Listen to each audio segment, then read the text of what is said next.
Shugaban ƙasar Amurka Donald Trump ya bayyana cewa baya jin daɗin abin da ƙasar Isra'ila ke aikatawa yayin da take ci gaba da kai hare-hare zuwa Lebanon, duk da cewa an saka Lebanon ɗin a cikin yarjejeniyar da aka cimma tsakanin Amurka da Iran.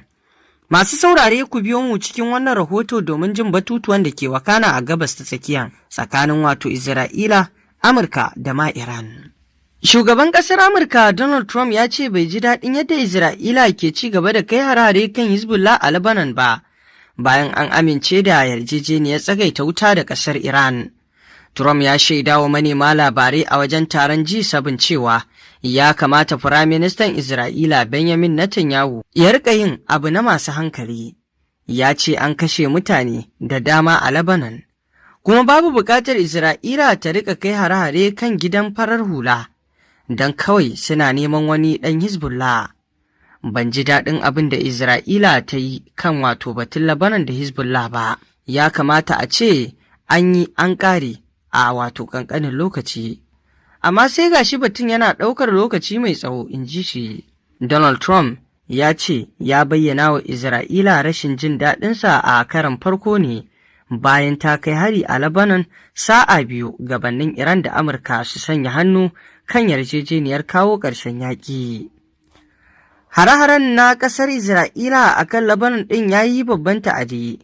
Sojojin Isra'ila sun tabbatar da kai sabbin hare-hare a Lebanon.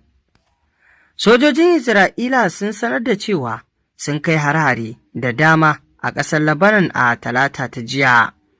Rundunar sojin Isra'ila ta ce ta yi nasarar kakkaɓo wasu rokoki da aka harba daga kudancin Lebanon, waɗanda ta zargi ƙungiyar Hezbollah da harbawa. Sanarwar ta ƙara da cewa sojojin Isra'ila sun kai hari kan wani wurin harba rokoki da ke kudancin Lebanon, wanda ta ce ana amfani da shi wajen kai hare-hare kan dakarunta. Inda shugaban Amurka Donald Trump tun a jiyan ya bayyana wato rashin jin daɗin yadda Isra'ila ke ci gaba da kai hare-hare kan Hezbollah a Lebanon, bayan an amince da yarjejeniyar tsagaita wuta da Iran.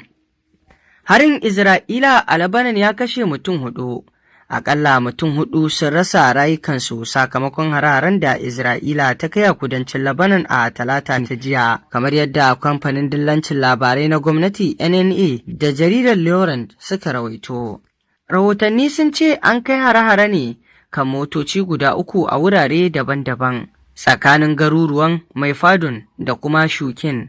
Haka kuma NNA ta ce wasu mutum 4 sun jikkata bayan da aka jefa bam a garin wato Hadatha da ke kudancin Lebanon.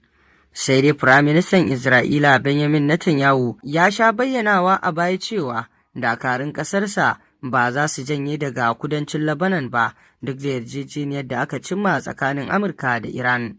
Trump dai ya ce bai ji daɗin yadda Isra'ilan take ci gaba da kai hare-hare kan Lebanon ba.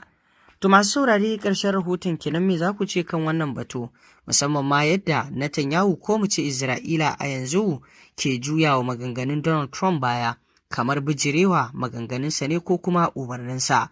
Masu saurari idan haka ta ci gaba da kasancewa, shin Donald Trump zai ɗauki mataki ne akan Netanyahu, ko kuma a'a Iran za ta ɗauki mataki akan wannan ƙasa ta Isra'ila ne?